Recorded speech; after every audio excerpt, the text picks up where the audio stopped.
आपके India city live channel के माध्यम से मैं पेगासस जासूसी कांड जो एनएसओ इज़राइल के द्वारा ये बनाई हुई सॉफ्टवेयर कंपनी है, जिसको हम सॉफ्ट स्पाईवेयर के तौर पे भी जानते हैं। एक्चुअली इसका खुलासा 14 मीडिया ग्रुप, जिसमें the guardian, Washington group, the wire, ये इससे जुड़े हुए हैं। मैं आपको बताना चाहूँगा कि ये मॉनसून सत्र संसद के प्रारंभ होते ही ये अपोजिशन की तरफ से और कुछ पत्रकारों की तरफ से और एजेंसियों की तरफ से दुनिया की इसको चारों तरफ से इस माहौल में बताया गया है कि भारत के अंदर में जो लोकतांत्रिक व्यवस्था है, जो प्रजातंत्रीय प्रणाली है, जिसमें अपनी प्राइवेसी, अपनी निजात और अपने डेटा सिक्रेसी का सबको मतलब ताकत संविधान के तहत दिया हुआ है, इसके बारे में हमारी जो अभी सरकार है वो जानकारी ले रही है इस सॉफ्टवेयर के माध्यम से। पहले मैं बताऊं कि ये जो इज़राइल की सॉफ्टवेयर है एनएसओ, वो केवल सरकारी कंपनियों को ये बेचती है, क्योंकि इसमें बहुत खर्च है।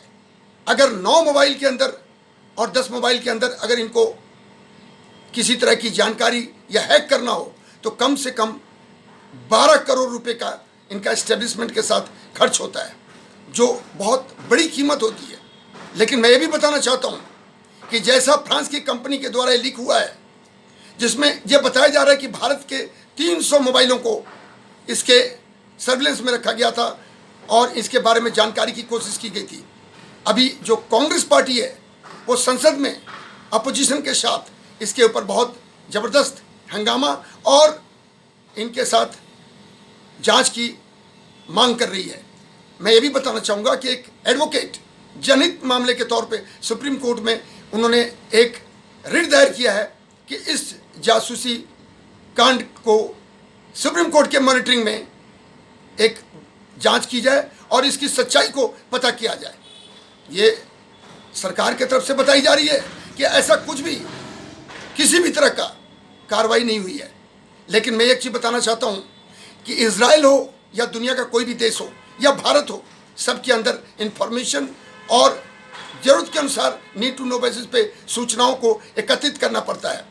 वो जो सॉफ्टवेयर कंपनी है उसका भी यही कहना है कि हम सरकार को बेचते हैं और ये 2 चीज़ों के लिए बनाई गई है, आतंकवाद, उग्रवाद और किसी बड़े अपराध जो राष्ट्र विरोधी हो सकते हैं, उसके लिए इससे हैक और जांच का प्रक्रिया अपनाई जाती है।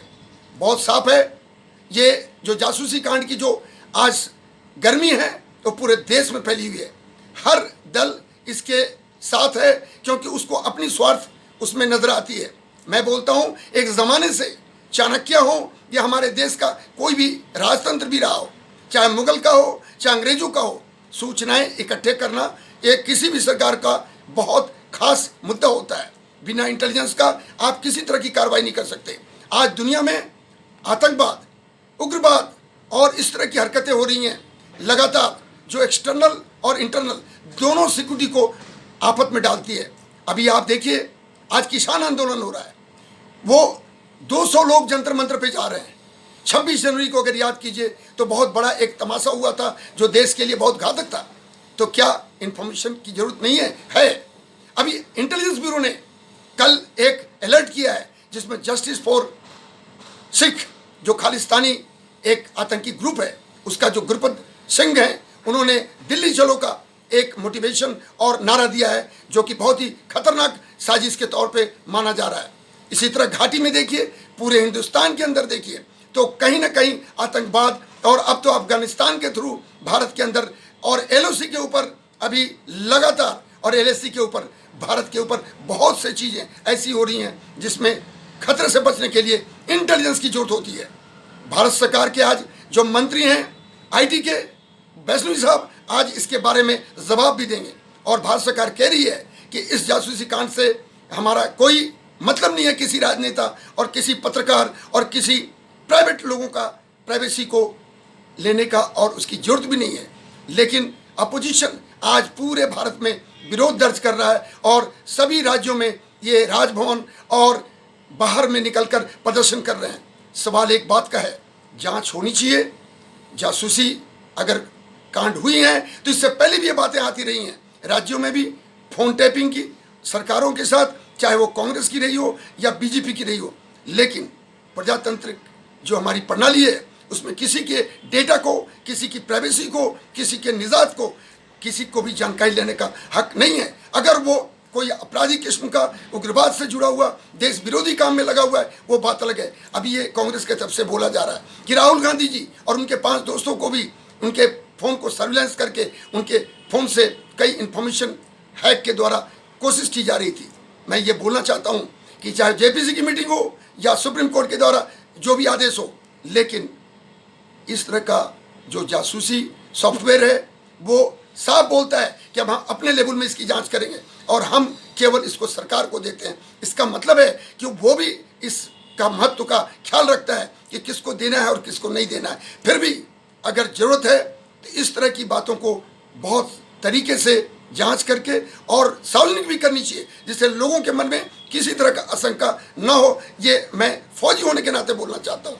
मगर नीड टू नो बेसिस पे जो इन्फॉर्मेशन है वो मोसाद हो सकता है, केजीबी हो सकता है और भारत का रॉ हो सकता है। ये सभी अपने अपने स्तर पे इन्फॉर्मेशन लेते हैं, जिससे देश की सुरक्षा, देश की जरूरत और देश की जितनी सुरक्षाओं के साथ मद्देनज़र जो भी बातें संबंधित हैं उसके ऊपर चौकस नज़र रखी जाती है। ये मैं आपको अपनी जानकारी के तौर पे बताना चाहता हूँ।